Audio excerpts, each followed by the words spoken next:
please reflect on the last 8 months. How has COVID-19 impacted your BM staff or BM communities? I would reflect that there's been a fairly big, obviously, impact on my BAME staff. So I'm the exec sponsor of our BAME staff network.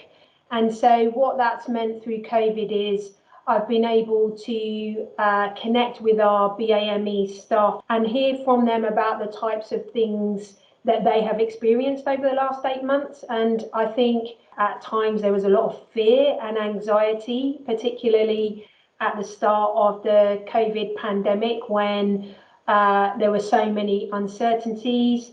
They described it as quite all-encompassing, not able to switch off. They described to me how the Black Lives Matter movement has also impacted in that same time frame. So I think it's been a really, really tough 8 months because of those two things coming together. We've put a range of kind of support offers in for our BAME staff. So we had to think, how do we listen to our BAME colleagues, but also take action, not just listen. So we put a range of kind of different measures in through our occupational health service to write out to all BAME members of staff with some health, public health and health promotion advice. We undertook risk assessments. We set up different kind of telephone support lines for all staff, but particularly we were asking our BAME staff to make sure that they access the help that they need. Have you also had any chance of hearing any BAME staff complaining about lack of PPE when dealing with COVID-19? Not at Sussex Community, not in our organisation. We were fortunate that we had quite a good supply of PPE into the organisation. We set up some kind of local delivery infrastructure to make sure that we moved the PPE to the right place for our staff. So we kind of could make sure that everybody who was higher risk, people on the front line dealing with patients in hospital wards, we could make sure that we prioritise the delivery and the timeliness of the delivery of PPE to our most at-risk areas for our most at-risk staff. So thankfully, we didn't experience that here. We ask our BAME staff to make sure that they have a personal risk assessment and also an environmental risk assessment to make sure that their personal risk status and the environment in which they work are not adding any safety concerns to them. That's a good news to hear. It is.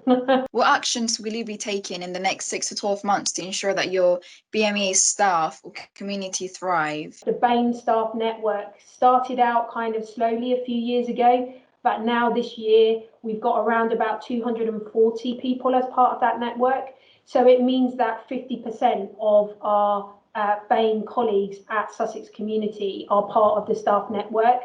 So we've really used that as a kind of a mechanism to engage, to hear kind of honest conversations and to connect with people. I think for me, supporting staff moving forward, it's continuing the dialogue, not just around COVID, but around some of the racial discrimination and the racial injustice issues that have been magnified globally. So they have wanted to talk to me about my thoughts around the Black Lives Matter movement and what it means for us as a trust.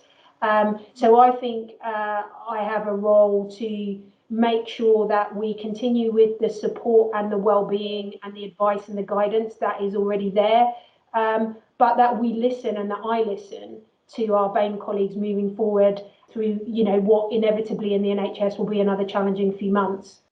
Well, thank you very, very much, Siobhan, for your time and for your honest answers. Can I ask you one question, though? Of course, yes. What is it that you think that we could do to support our BAME colleagues as someone coming into the NHS in the future? What kind of legacy can we build from this really challenging time of COVID? Keeping doors open, keeping opportunities open, as equal as the other races, as into BAME stuff as well. So, listening to them, valuing your BAME staff or the new generations.